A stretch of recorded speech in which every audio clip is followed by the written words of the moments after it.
오늘 저녁에도 예배에 나오신 여러분들을 위해 우리 하나님의 크신 은혜와 축복이 함께 하시길 바랍니다. 내가 방송실에 뭘 보내줬는데 띄워줘 보세요. 그래서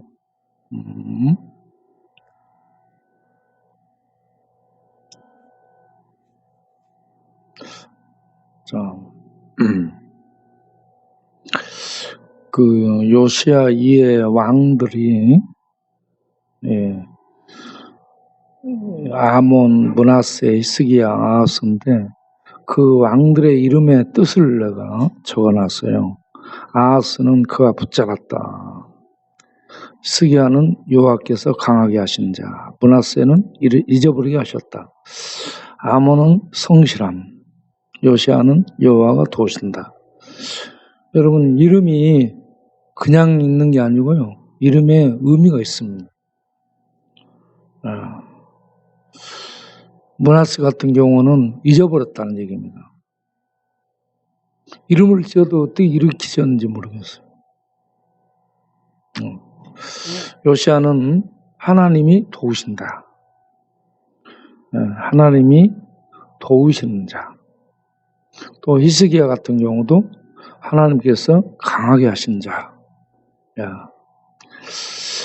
이렇게 이름에 그 하나님의 은혜가 들어있으면 그 이름을 부를 때 그 사람이 늘 부르면서 만들어집니다. 그래서 이름을 잘 지어야 돼요. 자, 그럼 요아스를 보겠습니다. 요시야. 그 다음 요시야의 종교개혁 시기를 이제 살펴보면, 요시야는 유다, 남왕국 유다의 제16대 왕입니다. 기원전 640년에 즉위해가지고 609년까지 통치를 하죠. 유다 왕 중에 마지막 세드기야까지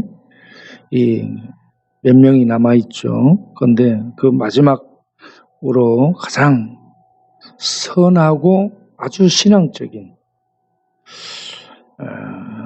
하나님의 마음에 합한 그런 최고로 신앙적이었던 왕이라고 평가를 할 수 있습니다. 그가 아몬이 궁중 반란으로 죽죠. 2년 만에 20살에 왕이 되고 2년 만에 아몬이 죽고, 그 아버지의 뒤를 이어서 8살에 왕으로 즉위를 합니다. 8살. 어쩌면 가장 어린 나이에 왕이 됐다고 볼 수 있습니다. 그리고 628년, 약 12년 뒤, 12년이 흐르면 20살이죠. 20살 때 개혁을 시작합니다. 20살 때 개혁을 한다는 건 굉장히 대단한 겁니다. 제가 술탄과 황제를 이루었는데, 술탄 메흐메드 2세가 20살에 1000년 동안 정복할 수 없었던 콘스탄티노플, 그 삼중벽으로 되어 있는 난공불락의 성이라고 생각한 그곳을 공략해서 성공하죠. 20살에. 대단한 겁니다. 그런데 20살에 이와 같이 개혁을 단행한 아주 참 하나님께 귀하게 쓰임받은 사람이 요시야 왕입니다. 그러면 그가 그냥 이렇게 쓰임받았는가? 자, 3절을 보게 되면 16살 때에 그가 하나님 앞에 역대하 34장 3절을 보게 되면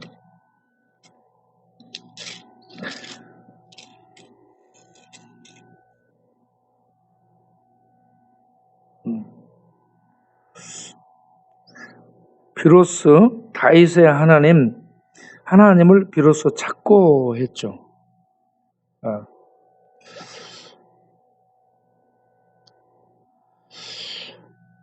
8년 즉위한 지 8살에 즉위하고 즉위한 지 8년이면 16살입니다. 16살의 나이에 하나님을 찾았다. 이때부터 저는 하나님을 간절히 구했고 하나님 앞에 기도를 시작했다고 볼 수 있습니다. 하나님을 찾았다는 기도를 시작했다. 기도를 통해서 개혁을 하고자 하는 마음에 뜻을 품었다고 볼 수 있습니다. 야, 이거 안 되겠네. 개혁해야 되겠네. 이런 뜻을 품었어요. 그 뜻을 하나님을 찾게 되면 하나님의 뜻을 하나님이 알려주시고 감동해 주시고 그리고 그 뜻을 가지고 계속 기도하면 그 뜻이 구체화되고 뚜렷해지고 그러면 그 뜻을 이루기 위해서 기도하면 하나님이 여건을 마련해 주고 능력을 부여해 주시고 주변 상황을 만들어 줍니다. 그래서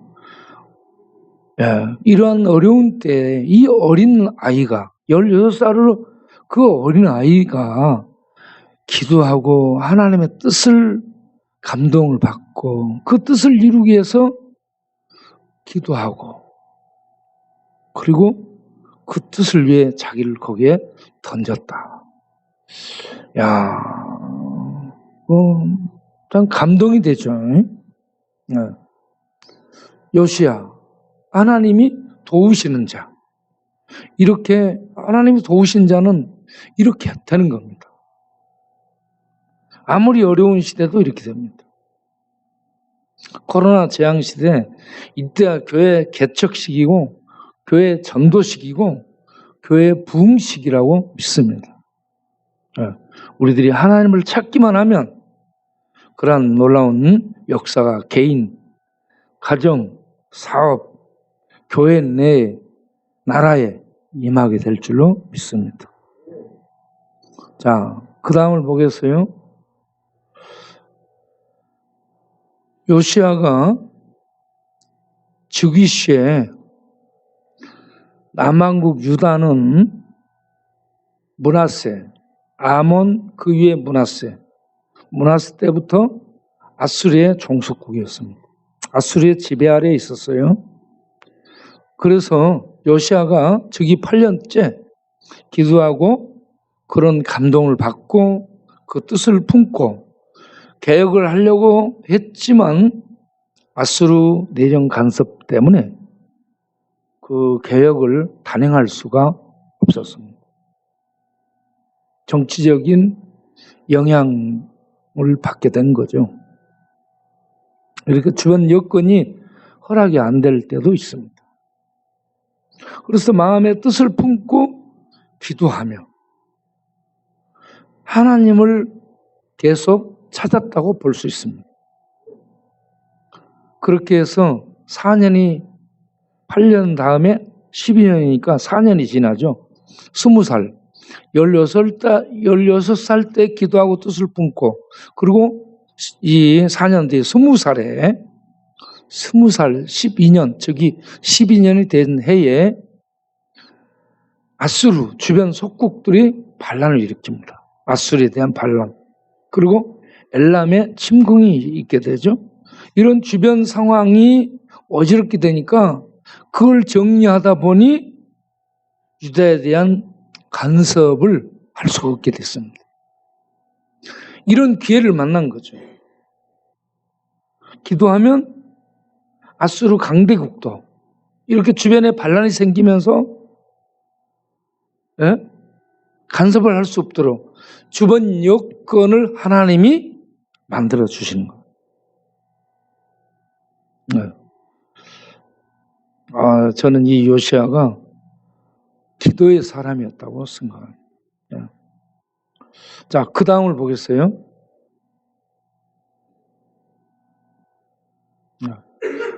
그렇게 해서 기도한 결과 12년 20살 때에 아수르가 간섭을 할 수 없는 그런 정국이 됐고, 이러한 때에 요시야는 이제 개혁을 단행하게 된다 이겁니다. 12년 628년에 종교개혁을 단행합니다. 그리고 18년, 이 6년 정도 종교개혁을 진행을 하게 됩니다. 여러분, 6년 정도 진행했습니다. 굉장히 오랫동안 한 거예요. 한 1, 2년 한 게 아닙니다. 6년 동안 했습니다. 저기 8년 18살 때에 개혁을 마음에 품고 기도했고 20살에 종교개혁을 단행했는데 이때에 영적 지도자가 있습니다. 영적 지도자가 예레미야입니다. 예레미야가 선한 영향력을 끼친 거예요. 하나님의 말씀으로 영향력을 끼쳤어요. 여러분, 그냥 되는 게 아닙니다.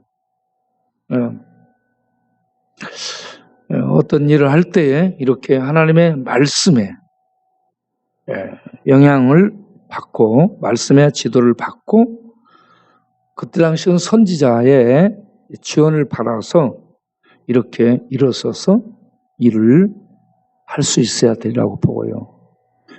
요시야는 이러한 이 선지자의 가르침, 말을 잘 들은 그런 훌륭한 신자였다 볼 수 있습니다. 자, 그 다음 보세요. 선지자 이 예레미야의 말을 듣고 그가 이제 주변 아수르가 이 간섭을 할 수 없을 터이니 종교개혁을 단행하라. 이러한 선지자의 지원을 힘입어서 종교개혁을 단행하는데 어떻게 합니까? 우상들을 그냥 갖다가 골짜기에다 버리는 정도가 아니에요. 다른 사람들은 우상을 골짜기에 갖다 버려요. 히스기야는 골짜기에 버렸어. 므낫세는 버린 걸 다시 갖다 놔. 그런 것을 본 거예요, 역사적으로. 그래서 이 요시야는 아예 우상을 빠버려요. 가루로 만들어, 가루로. 가루로 만들어서 우상을 숭배하다 죽은 사람들의 무덤에다 갖다 좀 뿌리더라고요. 이 행위가 굉장히 강력한 메시지를 주죠. 뭡니까? 우상 숭배자들에게 임할 하나님의 저주를 강조하고 그렇게 우상을 빠서 그들에게 뿌렸다 이겁니다. 거기서 하나 더 나가 제사장들은 아예 무덤을 패쳐 우상 숭배하다 죽은 제사장들의 무덤을 파헤쳐 가지고 그 뼈를 꺼내요. 뼈를 꺼내서 갖다가 사람들이 보는, 백성이 보는 앞에서 제단에다 놔두고 불살랐다 이겁니다.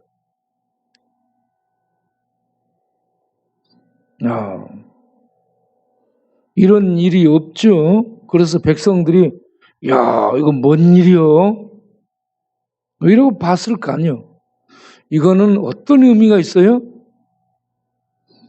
우상 숭배자들에게 하나님의 불심판. 죽었는데 그 뼈를 갖다가 뼈를 꺼내서 사람들이 보는 앞에 제단에다 놓고 불살라? 야, 이건 뭐예요?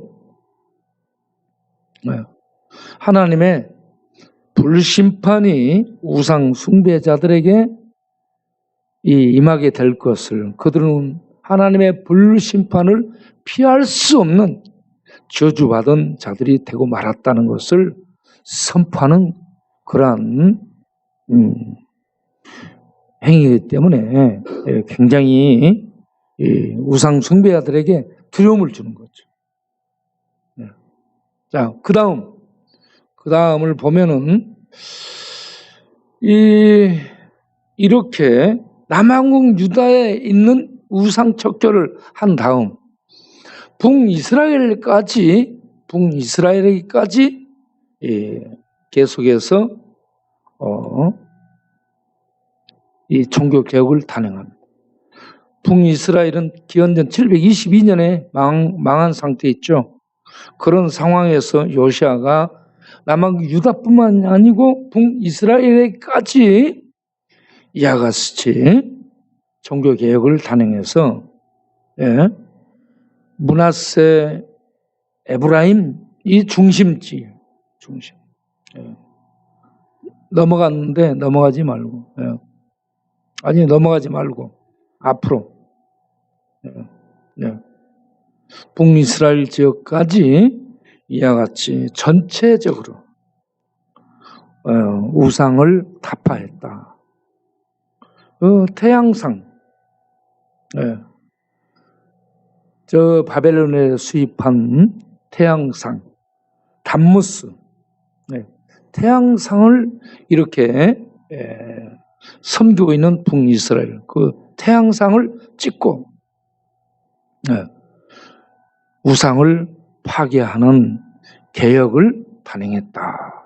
참 그 개혁을 단행하기 위해서요. 그 같이 함께하는 일꾼들을 모아서 의논하고 그 뜻을 구하고 묻고 그렇게 해서 결정을 시킨 다음에 이렇게 단행을 했으라고 볼 수 있습니다. 그 다음 과정을 보면 그걸 알아요.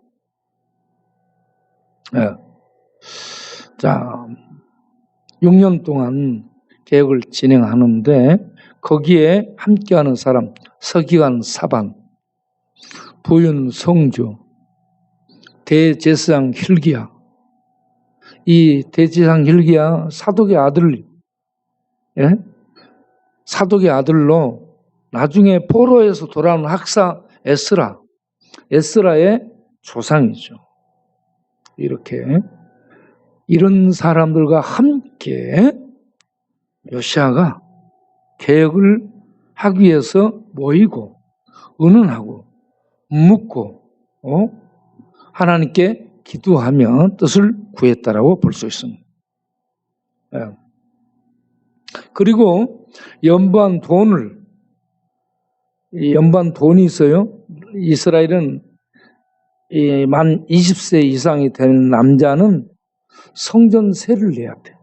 반세겔. 성전세를 내는데 이 성전세로 성전을 운영하죠. 그 일하는 분들에게 이런저런 것들을 주고 보수도 하고 그렇게 수리를 하고 그렇게 합니다. 물론 이 성전에서 일하는 레위 사람들은 11조, 이 11조로 생활을 하죠. 자, 이와 같이 그 성전세를 가지고 유다 왕들이 헐어버린 성전을 다시 보수하도록 하게 됩니다. 유다 왕들, 므낫세, 아몬, 이 왕들이 헐어버린 그 전을 보수를 하게 돼요. 이때 이 일들을 감독하는 사람이 찬양하고 성전을 섬기는 레위인들이 그 일들을 감독했다라고 얘기를 하고 있습니다. 자, 그 다음을 보세요. 넘겨봐요. 그 다음으로 그렇게 성전을 보수하고 수리하던 중에 이제 14절부터 19절 오늘 읽었던 부분이 나오죠. 자, 14절을 보면 우리가 여호와 전에 헌금한 돈을 꺼낼 때 일꾼들이 이제 꺼내는 성전세를 넣은 그 돈 괴를 꺼낼 때에 제사장 hil기야가 제사장이 제사장 hil기야가 모세가 전한 율법책을 발견했다.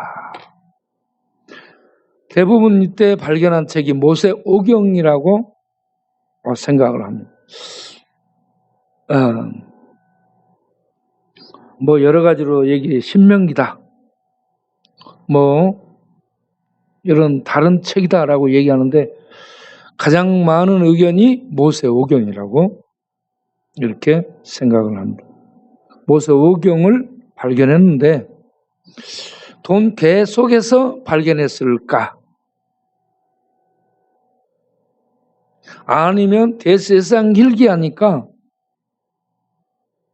지성소 안에서 발견했을까? 그러면 이 율법책을 언제 누가 갖다가 숨겨버렸을까? 율법책은 이스라엘의 빛이에요, 여러분.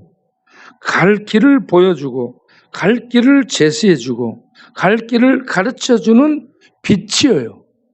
기준입니다. 그런데 누군가가 이 율법책을 감춰버렸어요. 율법책을 읽어야 백성들이 듣고 깨닫고 여호와의 명령이 이런 것이를 알고 그 길로 갈 수 있는데 이게 없어져 버렸어요. 누가 숨겨버려서 율법책을 없애버렸다, 누군가가. 그런데 그 책을 찾았을 거 아니야. 어디다 뒀을까? 누가 어떻게 없앴을까? 찾았을 거 아니야. 에? 그런데 공사하는 중에 동계에서 아니면 지성소 안에 대제사장이 들어가서 지성소 안에서 자중한 동계 아니면 지성소 안에서 발견한 겁니다. 대제사장 hil기야가 발견한 겁니다.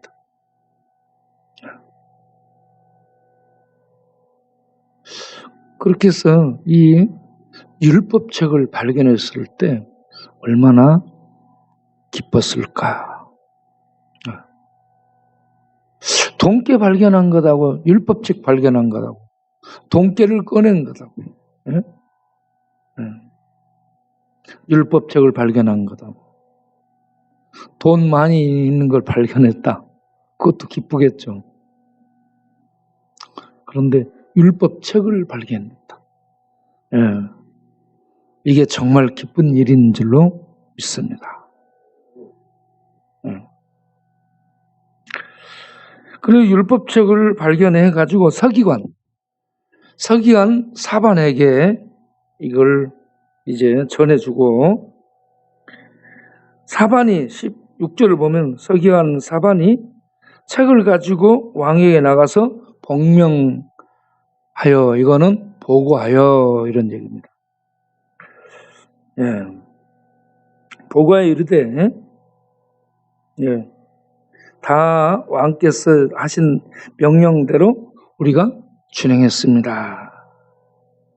그리고 발견한 돈, 전에서 발견한 돈을 감독과 일꾼들에게 줬습니다. 일할 수 있도록 그렇게 해서 줬다 이거죠. 그리고 서기관 사반이 18절에 왕께 아뢰어 이르되 제사장 hil기야가 내게 책을 주도이다 하고 사반이 왕 앞에서 사반이 그 발견한 책을 읽었다. 읽었다. 그러니까 이 왕이 나아갈 때, 왕으로 즉위할 때도 율법책을 읽지 못했다고 볼 수 있어요. 율법책 그때는 없어진 그런 상황이라고 볼 수 있고, 그런 상황이라고 볼 수 있는데, 서기관 사반이 왕 앞에 나가서 그 율법책을 읽을 때 왕이 율법의 말씀을 듣자 자기 옷을 찢더라. 그 얼마나 그 말씀이 가슴에 닿고 이 말씀이 빛을 던져주면, 감동이 되면서 빛을 던져줬으면 그 왕이 그 자기 옷을 찢으면서 참 옷을 찢었다는 것은 회개했다는 것이고요. 예? 왕 앞에, 하나님 앞에서 자기의 마음을 찢은 것을 얘기합니다. 예. 율법책이 이렇게 하나님 앞에서 우리를 심령을 보게 만드는 거예요. 마음을 아무것도 못 봐. 그런데 율법, 이 말씀이 우리의 속 심령을, 영혼을 보게 하는 거죠. 그래서 말씀을 보자 마음을 찢고 옷을 찢고 회개했다. 다른 것에 의해서 지금 한 게 그렇게 했다는 얘기가 없어요. 율법책을 보고. 예. 그래서 율법책의 그 말씀을 발견하는 것이 얼마나 중요한가.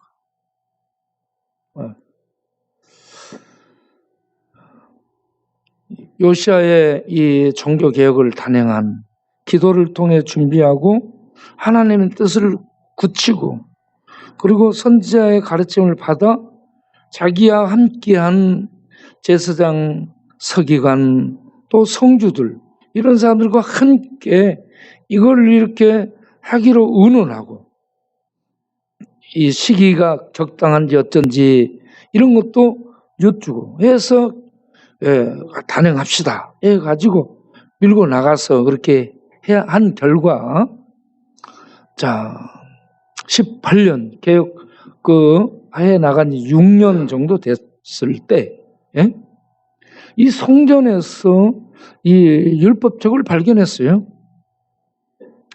야, 그러면 돈깨가 어디에 있었을까? 지성소 안에 있었을까?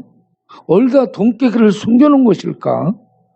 돈깨랑 같이 이 율법책을 숨겨놓은 것일까? 어쨌든 하나님의 전에 열심을 낸, 개혁을 단행하면서 하나님의 전 보수 수리를 참 이렇게 열심을 내서 한 결과, 하나님께서 금보다도 귀하고 돈보다도 귀하고 무엇보다도 왕의 자리보다 더 귀한 율법책, 하나님의 말씀을 발견하게 하였다. 이 말씀이 있게 되면 온 이스라엘이 이제 바로 갈 수 있는 길잡이가 되는 거예요. 이게 없는 거예요. 그러면 이 요시아가 왕이 되면서 율법책을 얼마나 찾았을까 생각이 들어요. 찾았는데 율법책이 없었다는 얘기죠.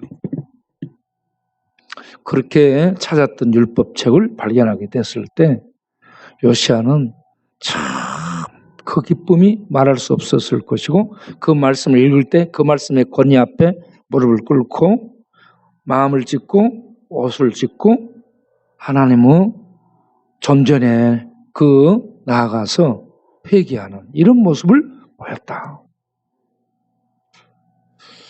우리가 하나님 앞에 나가 말씀 들을 때, 야, 저 사람 설교 얼마나 잘하나?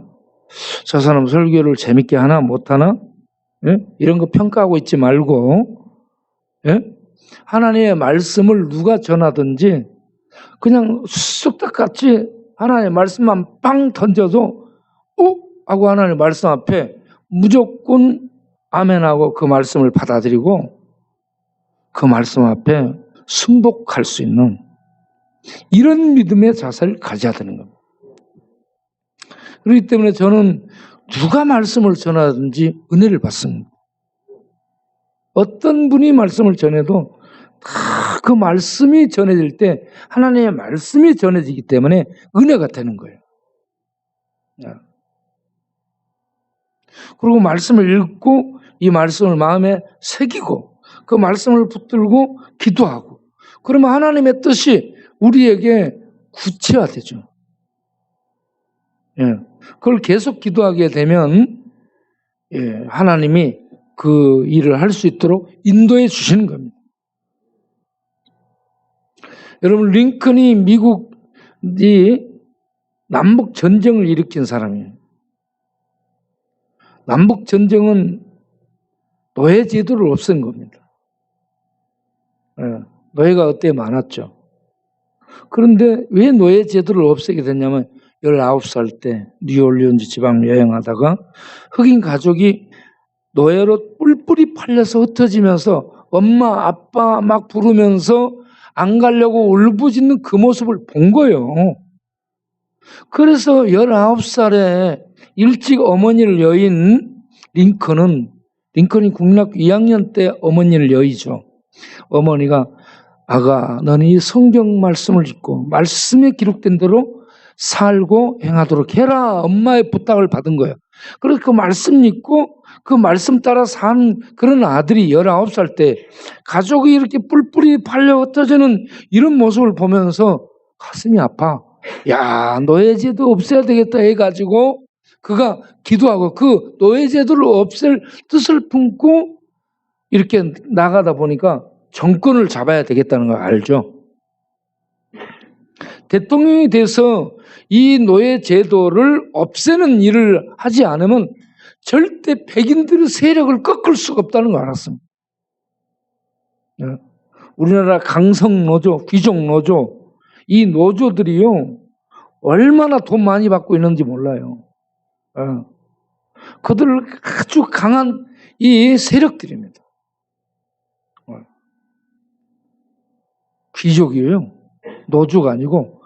그리고 법적 깡패들입니다. 합법적 깡패예요. 걔들이 그냥 모여가지고 뗐으면요 정권이 꼼짝 못하잖아요. 말 들어주잖아요. 그렇게 갑니다.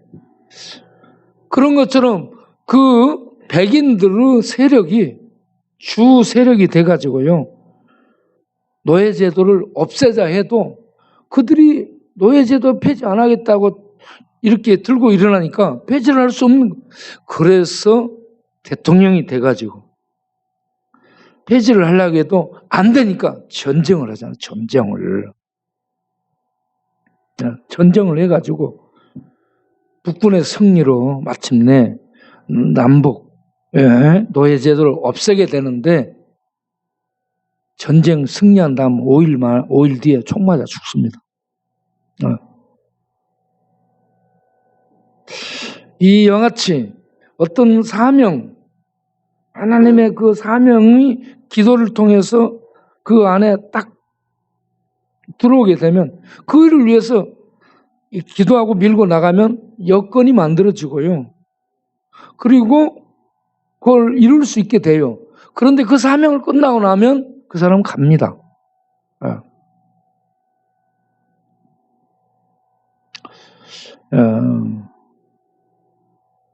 이 노예제도 폐지 다음에 일어난 지도자 중에 한 사람이 인권 운동을 한 마틴 루터킹 목사죠. 마틴 루터킹은 언제 도전을 받아요? 어릴 때 친구와 같이 놀던 친구를 8살 입학하고 나니까는 야 놀지 마. 백인과 흑인 놀지 마. 못 놀게 하는 거예요. 친구였는데 인권 때문에 이 피부색 때문에 못 노는 거예요. 그리고 버스를 탔어. 고등학교 때 버스를 탔는데 백인은 나이가 어린 애들도 앉아있는데 흑인은 나이가 많아서 서 있어야 돼.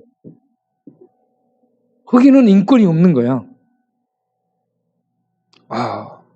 그래서 이걸 타파해야 되겠다. 그렇게 해서 인권운동을 주창하고 부르짖고 나서서 하다가 그가 또 총 맞아 죽습니다.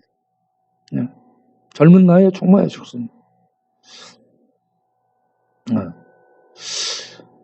자, 어떤 이 뜻을 품고 기도하면 이룰 수 있는 그런 상황으로 만들어주기도 하는데 그러나 그 일을 하는 사람은 이렇게 총 맞아 죽고 전쟁에서 죽고 요시아는 나중에 전쟁에 죽죠. 무기또 전쟁에 죽습니다.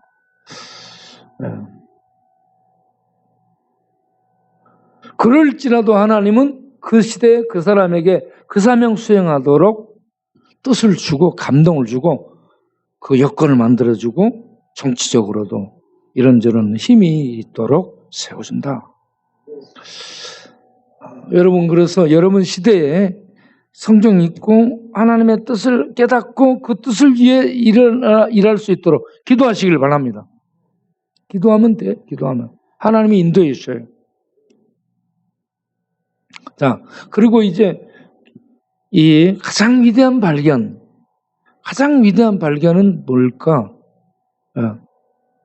여러분, 율법책을 발견한 것이 정말 위대한 발견인데, 이 율법은 사람을 정죄하고 죽이는 심판입니다. 사실은 하나님의 말씀인데 정죄하고 죽이는 심판이에요. 그건 율법이 들이대면 전부 심판당하고 다 죽게 되는 거예요. 그래서 성경을 읽게 되면 공파, 두려움이 많이 일어나게 됩니다. 야, 이렇게 무서운 하나님? 우리 동네 교회 안 나오는 사람 중에 한 사람이 어떤 사람이 있는데, 그 친구가 어떤 사람이냐면, 교회 나가면 이 율법 계명이 확 사람을 옴짝달싹 못하게 쪼이니까 교회 안 나가겠다고 얘기하는 거예요. 그냥 교회 밖에 자유롭게 살겠다는 얘기입니다.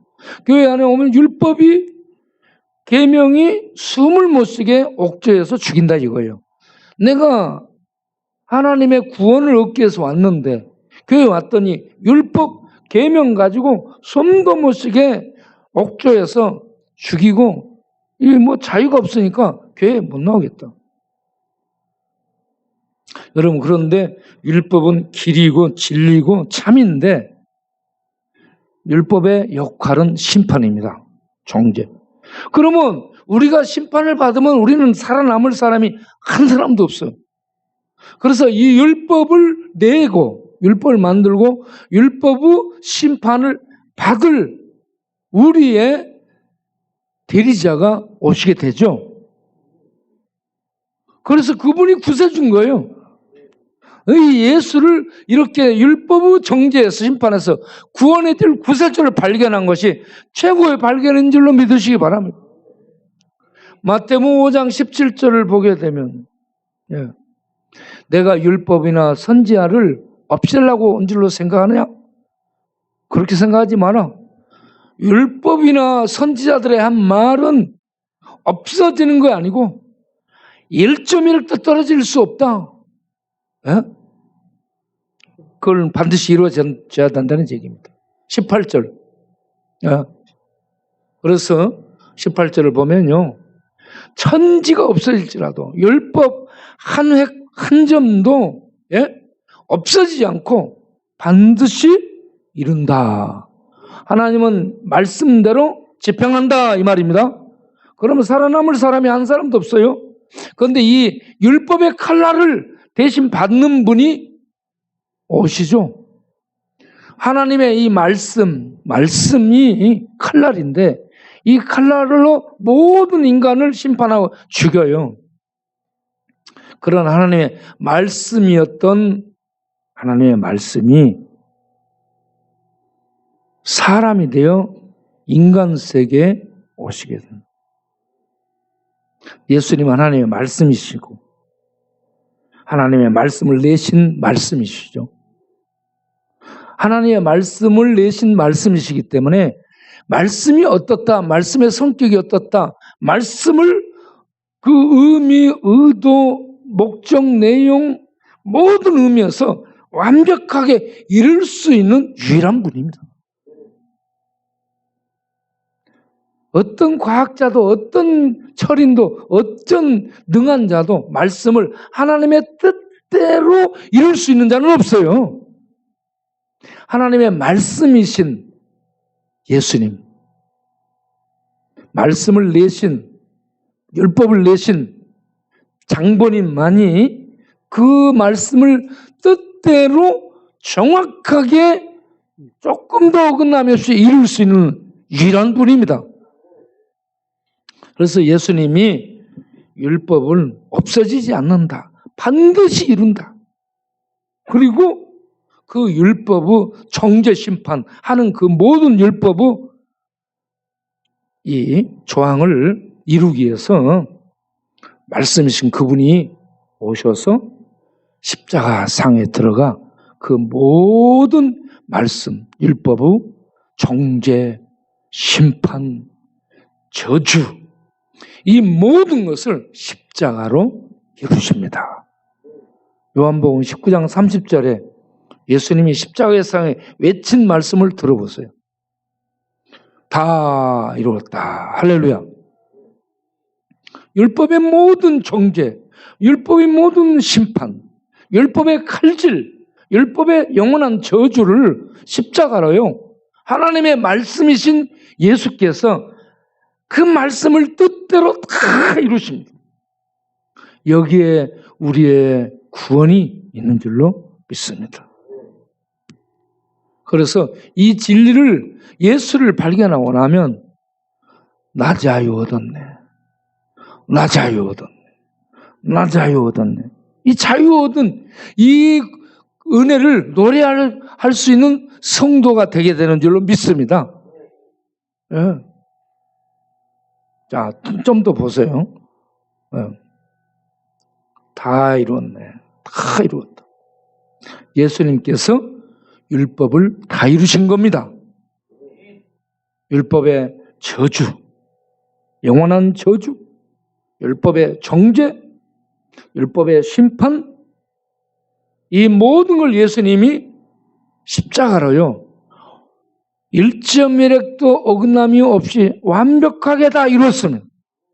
이 예수를 믿기만 하면 믿는 자에게 구원이 성취됩니다.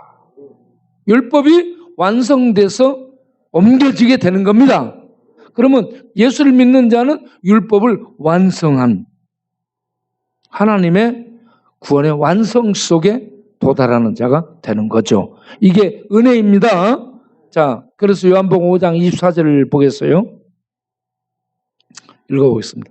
내가 진실로 진실로 너희에게 이르노니 내 말을 듣고 나 보내신 이를 믿는 자는 영생을 얻고 심판에 이르지 아니하나니 사망에서 생명으로 옮겼느니라.